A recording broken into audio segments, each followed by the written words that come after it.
You are so loved here. Welcome to the Unconditional Journey podcast, where we will be exploring different ways to awaken to our life's purpose through a journey to self-love. Awakening the divine inside of us all along the way. We will explore different spiritual modalities, practices, and techniques to find deeper understanding. Some that we have tried and new ones that we want to learn. We'll be sharing our own experiences with you and having special guests on to learn new ways to heal on our journey for the mind, body, and spirit. Come along with us as we awaken the spirit and purpose inside.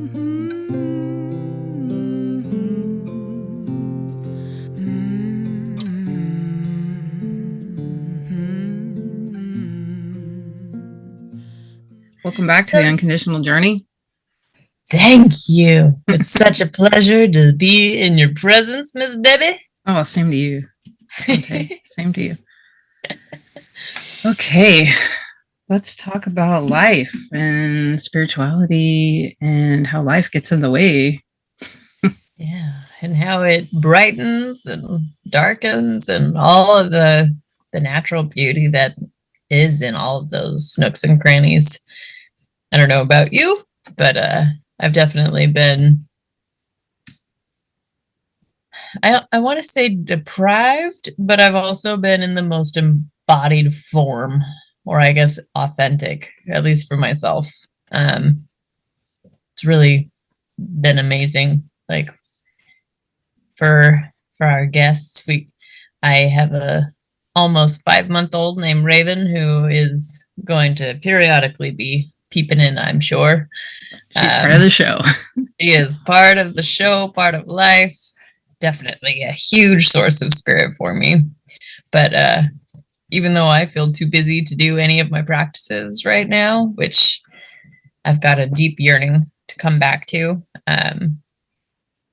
it's amazing just watching an infant and watching how spirit just radiates out of her. And she's such a powerful reminder of what we are inherently. And I just feel so blessed to be able to witness a being's journey into this life, not to mention she's my daughter, you know? Mm-hmm. But hoping to get out in nature with her where it's like I can feel her start to expand her energy field. And that's such an awesome gift. Because it's like, I don't know, the more I get distracted or feel bombarded with everything that's been going on right now, it's I'll realize that I'm keeping my energy like here. Right up in the face. And what a gift it would be to just naturally be able to tap in and let it blow out and fill the house. Expand, yeah. Yeah. And that's interesting, living in a house with other people. Like everybody has their own expansion or pulling in of their energy, and it's just I'm a Libra, so everything's balanced. Yeah, for sure. It's just that balance of like figuring out how far you can go and let other people have their space, and teaching young ones to like pull theirs in and not take over the space for everybody else too. For sure. And especially like with you, Debbie, just from what I've heard about your merging of the families. Yeah. I think that you've done a beautiful job at being the Libra and taking that balance and bringing it to everybody and thank you. Kind of showing them how. It's a daily process, you know. I got 2 teenage girls and a son, and yeah, everybody has their own energies, and in this house it's like 4 women in their cycle all the time. That's fun. And now I'm perimenopause, so it's like woo-hoo. You know, it's like I feel like my teenage hormones are back. Oh gosh. So there's like 3 of us with raging hormones in the house. That sounds so fun. It's so fun. Was like, I think I have 3 teenagers sometime. I'm like, I know it feels like that too. You're like, won't you take care of me, love? Yeah, so we work a lot on awareness and, like, hey, let's remember we all live together and we all need to have our little energy space and not take over the whole place and pretend that you understand that other people live here. So clean up after yourselves and, daily human function. Like we're just trying to teach daily human function. Yep. I am right there with you, lady. Mm-hmm. It's such a fun thing.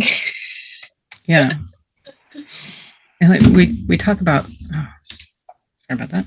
We talk about like respect a lot, and I think their respect has changed quite a bit since I was a kid in the 70s and 80s. It's like you had to respect people. Yeah. And then you grow up and you're like, well, those old people, sometimes they just are really mean and disrespectful or inappropriate. And then you're supposed to respect that. I know. So then it's like nowadays it feels like kids are just like, I don't need to respect people that are going to treat me like crap. And absolutely. I really love that. You're like, you need to earn respect. Like trying to teach them to earn respect and respect each other. And yeah, it's just an ongoing battle and daily exercise in patience. And, you get caught up in the everyday little things that are constantly need attention. And then you got to just remember, like, take time for yourself. Like the worst struggle I'm having right now in life is like, I'm not meditating enough, which has been a long-term exercise for me. And I've been trying to get more into it lately, but now it's just like, oh, I got to do all these other things. And like having a house is like, there's always something that's calling to you, right? Now you got a property and it's like, oh, what can you do? Like, I want to sit down and just relax. And then like 5 things pop in your head and you're just like, I got to go do these things. And then I can relax. And then there's 5 more things and then I can relax. And like, we're really balancing taking the time and relaxing so that we can then have more energy to do other things later, Do the do. Yeah. And it's like, Melissa's a doer. I'm a doer, but like, I also need to take a break once in a while. So we just like work on taking breaks. Yep. Yeah. And I'm like, we don't have to do all these things every weekend. We can actually just like take a weekend and stay home and get some projects done. And like, that's meditative too. When you're like putting energy into the yard or putting energy into building things around the house. Like, that seems to be meditative for me. It totally is. When I was struggling with anxiety at my worst, I started to really practice the leave what's heavy, and procrastination seemed to be about the heaviest item that I was holding. Mm-hmm. And so now, having the property, having the house, having 3 additional kids plus an infant, I'm just like, I don't really get to let that go so easily now. And that has been such a journey as far as like surrendering. Mm-hmm. Because it's like right now, all I want to do is be outside with a weed whacker and trimming down because like we're headed into fire season and all of this grass is basically dead and not safe. So it's like, what can I do? What can't I do? And I can't really do a lot right now. It is very much in hugging this little soul and helping her ease into her body and spirit. And so it is less of a meditative practice and more of just the mindfulness of it being like, okay, have you done what you can do today? Mm-hmm. Yes, I could do the dishes, couldn't do the laundry. couldn't do anything outside. Okay. That's what we did today. Wow. And just trying to keep my energy where it needs to be, even though I'm not necessarily able to give it what it yearns for right now. Mm-hmm. But yeah, sometimes it's just hard to let those heavy things go. Yeah. There seems to be a lot of heavy things all the time. You know? Yeah. It's especially nowadays being the end of the Kali Yuga, which I thought from some channelers that I listened to that 2025 was going to be the end of the heaviness and we would start moving into lightness. And I'm just like, yes, I'm so ready. And then I found out that the Kali Yuga is a little bit like Pluto's return. Like, it has a long, lingering effect. So I'm just like, great. I've never heard of the Kali Yuga. Can you explain more about that? Absolutely. I want to say in yogic traditions, but I could be very wrong in that. But time has a cycle, and there's the golden era. There's the I'm going to butcher this, so apologies for the listeners, but I'll explain the basic concept of it. But it's basically almost like opacity. So from that transition to complete brilliance and like you can see through it all, like our soul has this possibility of being completely transparent. And when that happens, the worlds act as if it's Lemuria. Like that's when people have these spiritual gifts and it's not a question and there's no difficulties there. And as time goes on, we enter different stages. So then it gets a little bit darker and a little bit darker. And with that, the consciousness goes down. I've actually heard it explained that even like the size of people changes. And so we're in our biggest, most consuming time in our bodies, and our spirits are stuck in this complete opacity, and that is a sign of the Kali Yuga. And with Kali Yuga, it's the destruction age. So we're not acting out of spirit. We are completely in this hunger, insatiable hunger. And that ends up making us do terrible things to each other, to the earth, to everything. And we are supposedly at this end of this destructive cycle, but I'm not really sure how long the time frame lasts. I want to say it's a long time, like 2,500 years or something like that. But with that, we have this really long dip out of it, even though we're supposedly at the end. So in our lifetimes, I don't think we'll ever see the complete brilliance and luminosity of souls come through. But that doesn't mean like we don't continue to practice and do our spiritual journeys and give it our best shot. It's just, it's not easy to do. Yeah. And that kind of merges directly into like what we want to talk about, this ebb and flow of the spiritual journey. Like, were we in, dang it, I wish I knew the name of the brilliance cycle, but were we in that, we wouldn't be having these hesitations. We wouldn't be finding these blocks. We would just be doing without any effort. But then you get to kind of think about, okay, so my soul decided to come into this earth and take this journey in a really dense time for the bodies, dense time for the spirit. Like, what can I do with that? How can I live myself authentically and give it my all. And like, I don't know, for me right now, I kind of want to be a little ostrich and dig my head in the sand because I don't want to see it. Yeah. It's ugly. It's ugly. It's not enjoyable. No, but we have beautiful things in life, like you, Debbie, Thank and you. Raven. Like we have our thank you.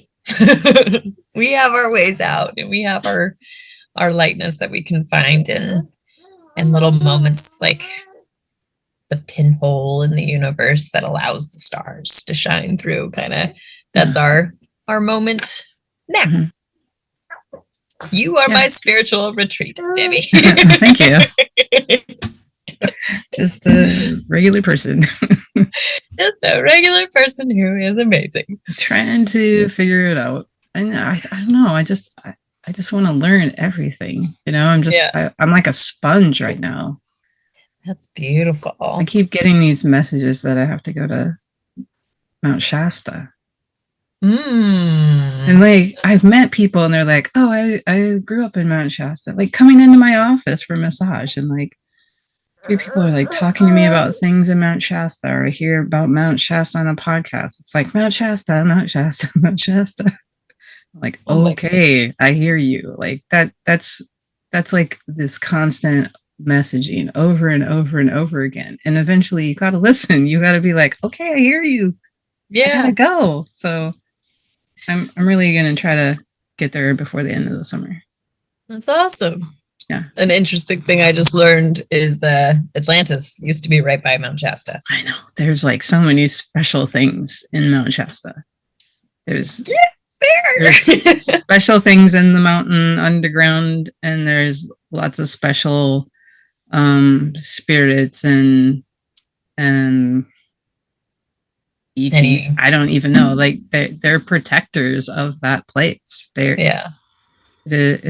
And like, you know, Melissa's really connected to fairies, and there's fairies all over the place. There's occurence, I think, maybe Palladians, and then like all the other spirits that just like have protected it. It's a protective space. Yeah. Oh, that's really interesting. Especially like we want to talk. Hi, Raven. Talk all you want.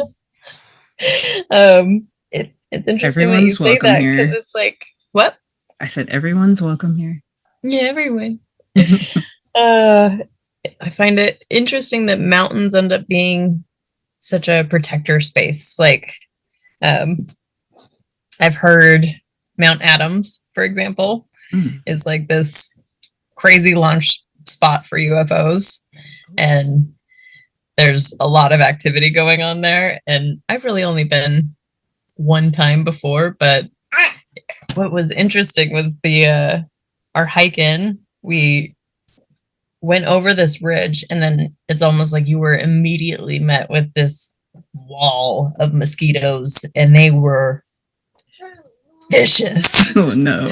They'd come at your face, land on your forehead with like 12 of them.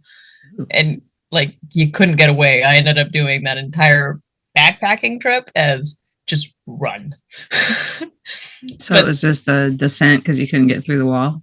There was nothing you could do. Like we ended up just like running to a place where we could pitch a tent and stay in until we could make a fire, because that was the only way that we wouldn't just get devoured. But what I was feeling from that is like they're the protectors of the mountain. They're keeping people moving. Don't stay here too long. You're not welcome.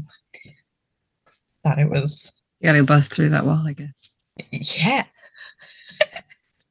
I saw some hikers going through with the electric fly swatters. Maybe just like a netting suit. There was some people that did that too. Wow. Oh, well, I look forward to hearing about your trip to Mount Shasta, mate. I look forward to getting there. Yeah. Oh, gosh. Well, I want to wrangle us in a little bit and go into some of these these questions. Oh, yeah. So, what, Debbie, do you think is important about working with a spiritual teacher? Yeah, I love this question. I think it's because I don't know what I don't know. Yeah. And I like learning from people who know more than me. Yeah. Because I just want to keep learning. So, like a spiritual teacher, everybody has their own gifts and what they can do, what they can channel, what they can help you with. Like my spiritual teacher, Jay, was, talking to my guides in the beginning and teaching me how to listen better. And over time, I was able to start hearing my guides better. And, along the way, I just got more lessons of things that I needed to work on to like better myself. And it's just there's answers that you can't find in yourself. I mean, some people are just born with the ability to just like speak to their guides and have their understanding and knowing. But like mine has been like little messages over and over throughout my life, like telling me this or tell me that. And, it's that intuition and that little teeny voice, whether you listen to it or not. It's like, okay, if you don't listen to it, you realize later, like you probably should have listened to that. That would have been very helpful if you did. Like, yeah. Oh, here's my sunglasses. If I make eye contact with my sunglasses and then I get busy doing other stuff before I leave the house, I get in the car, I'm down the street and the sun's out and I'm like, oh crap. Like that message when I made eye contact with those sunglasses is the guides or my intuition saying like, you're going to need those later. You might want to pick those up because if you don't pick them up now, you're going to forget them. And so I like taught that to myself over time and started to believe in that and have faith in those little messages. And then they just compound on each other to a point where you can like hear the messages coming in. And then you're like, oh, okay, I get it. And then building your intuition like a muscle.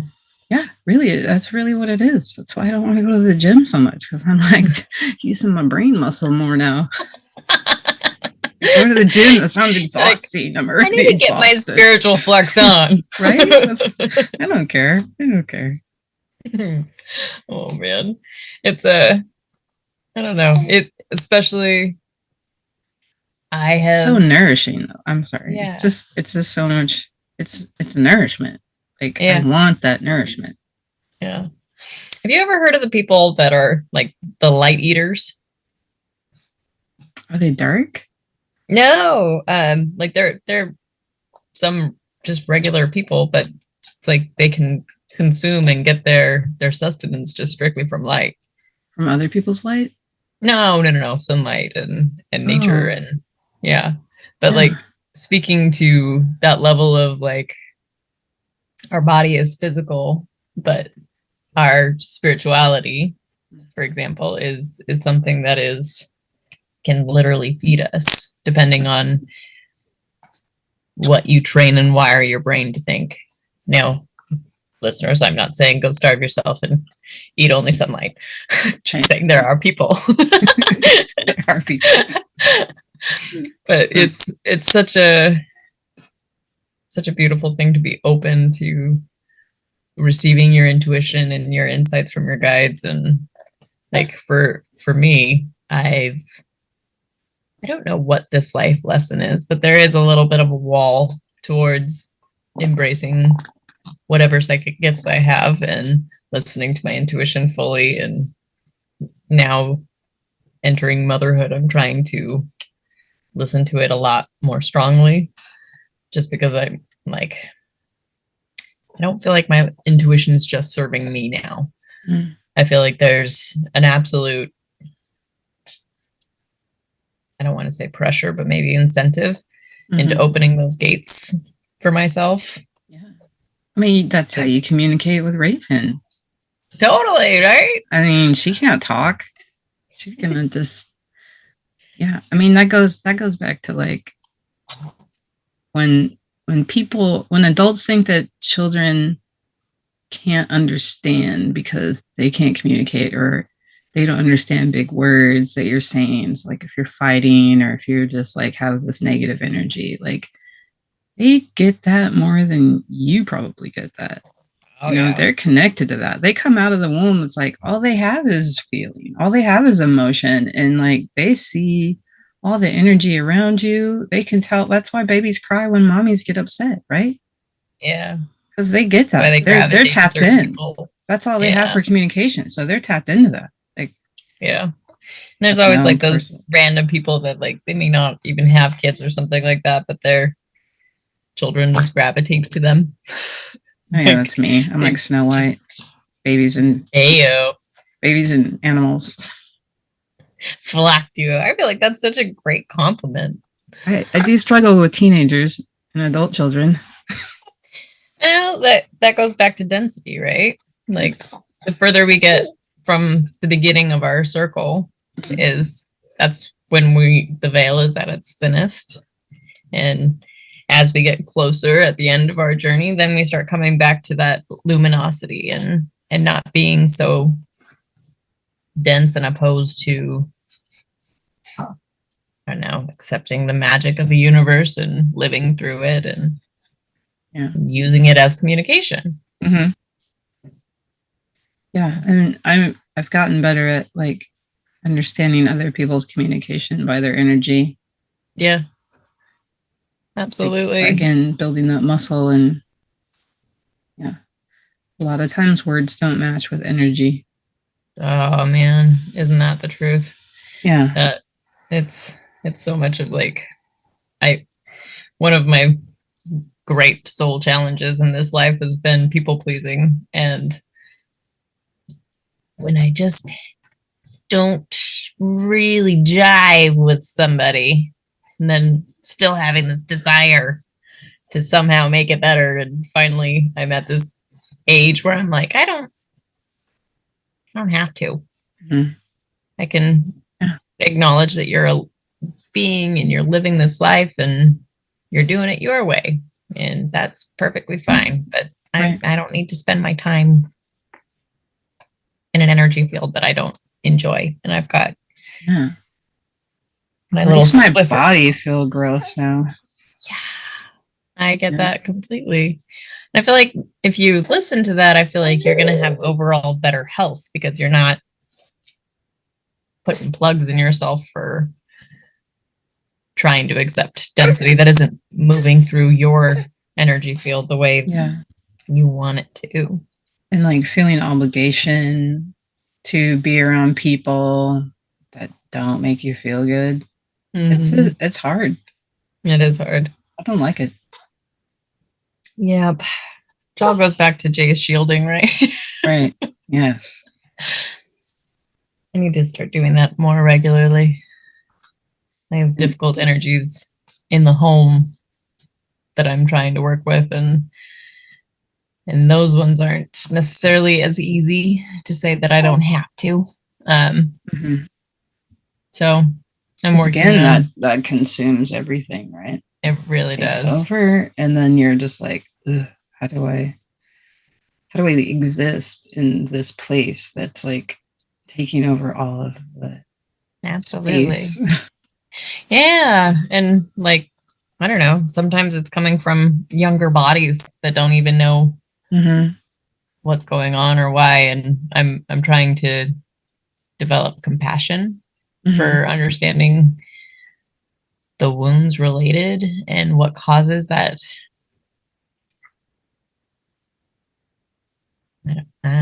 For me, it almost feels like a blanket that just comes over your eyes, and it's a little stifling, and you can't see very well. It feels too hot, too muggy. You can't breathe. Yeah, but you can clear your house. I use that clearing for clearing my house all the time. I will. I'll have to dabble with that because we've definitely listeners. We want to share this shielding with you, but Jay is going to come on and teach us all. So we don't want to talk too much about it, but it's coming. It's coming. It's working out of time for Jay, and it'll be magical. So we don't want to spoil it. Yes. Like, putting the bubble around your house and just like basically bringing in the light and bringing in the grounding from the source, and then clearing a bubble and just doing that daily or all day long when they're there. You can even sit there and listen to that clearing and do it on them. That's a great idea. I do it on my whole house. I do that on all the kids quite often. I'll have to dabble with that. That sounds like sometimes when I'm having just a poopy day. Yeah. I'll just do that. And if Melissa's having a poopy day, I'm like, hey, have you shielded today? She's like, do you need to shield today? And I was like, I'm going to it now. I want to feel like this. I want to wallow. I'll go shield. And then, I come out all sparkly and I feel better. And I'm just like, okay. That was worth it. Yeah. Like, it is interesting when you get into those. I just want to feel it feels. Yeah. Have you heard much about the pain body? A little bit, yeah. I mean, massage talks about it a lot. Oh, no kidding. I didn't even think about that. You're dealing with pain bodies all the time. Yeah, and like Hands of Light. Oh, what's that lady's name? She talks about all the different auras. I don't remember her name. It's perimenopause. Okay, so I'm gonna forget a lot of stuff. I might even forget my name one day. Well, if it makes you feel any better, I've still got pregnancy brain. See, you can't even remember. I don't know what it's called. All I know is my brain is coming out of my nipples. Oh shit.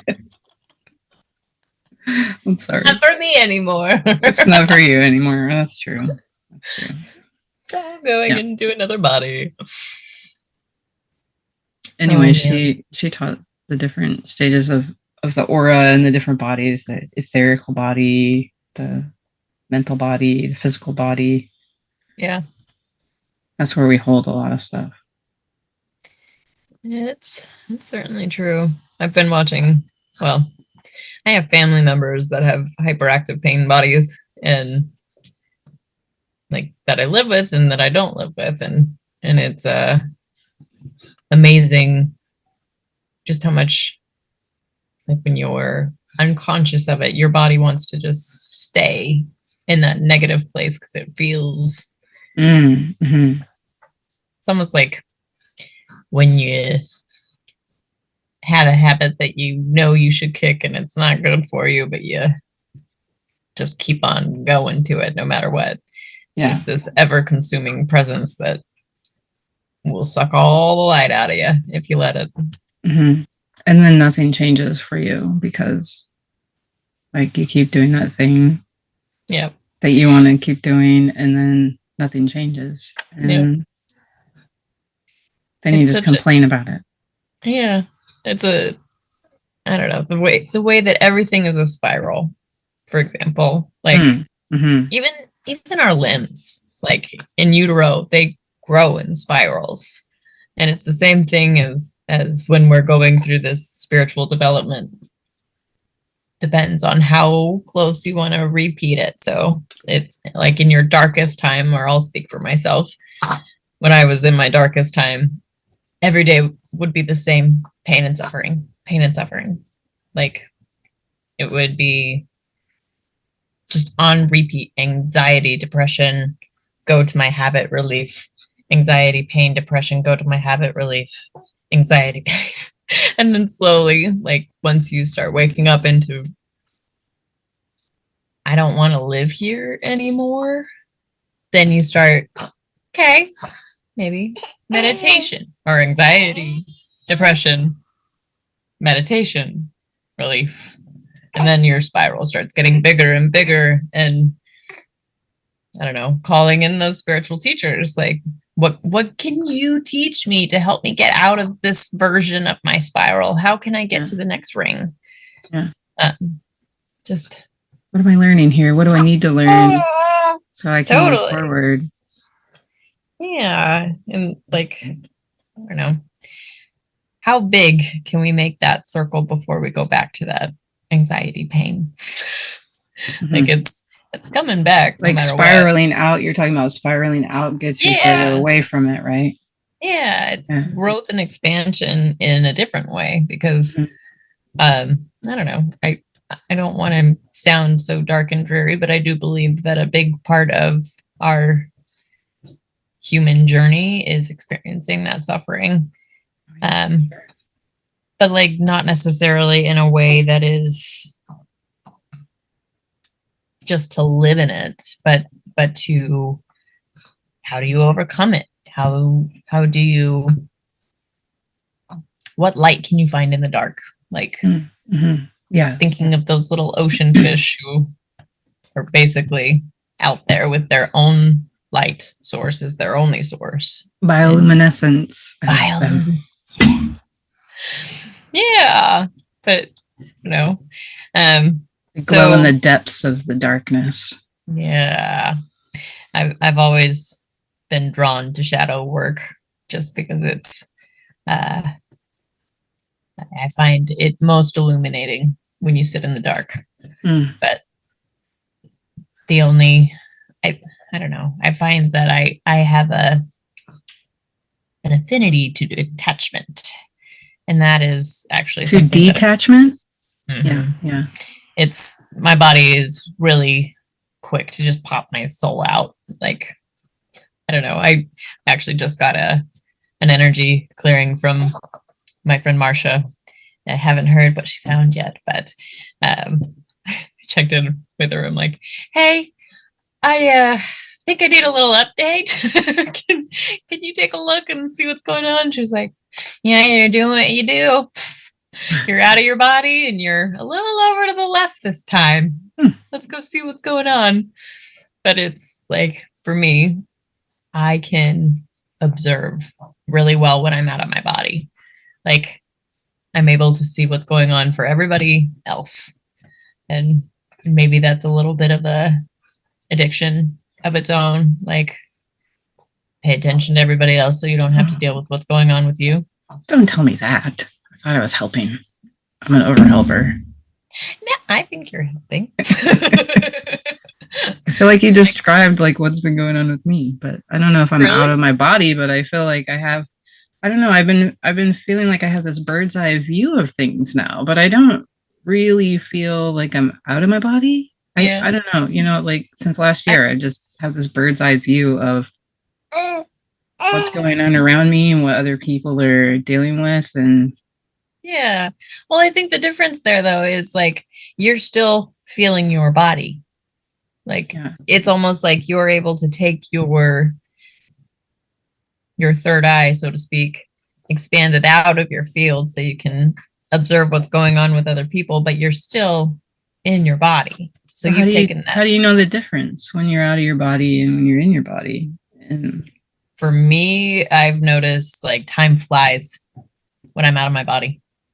Like it's so rapid. Like when I don't know, say I finish a day of work and I've been going pop in with Raven, go to work, pop in with Raven, go to work, living in this constant source of what other people need from me. And meanwhile, I haven't even had time to eat kind of thing. I'm not in my body at that point. I am 100% just get it done, get it done, get it done, get it done. Repeat. Yeah. But that's my cue usually is if time is going too fast, it's kind of my check-in.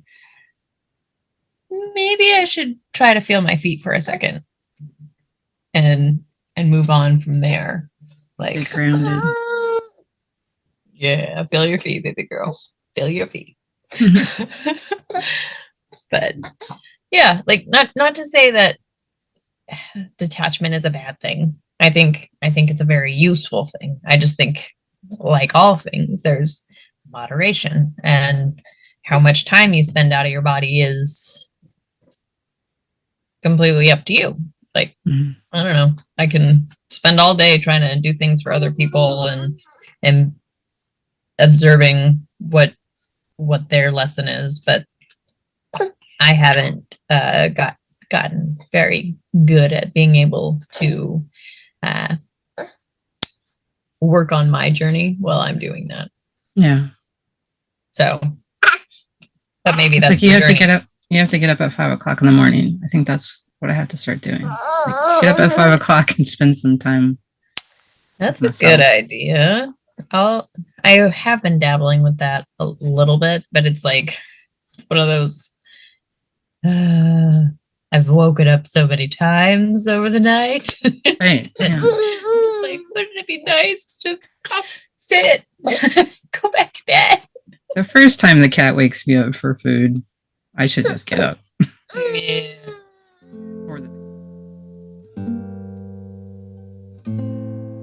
We ask our listening community to help us reinforce the energy shield of our intention, to reach out wider and brighter. Love energy is important to share. We ask you to bring light, love, and grace into the world. Please help us share this message, whether verbally or energetically.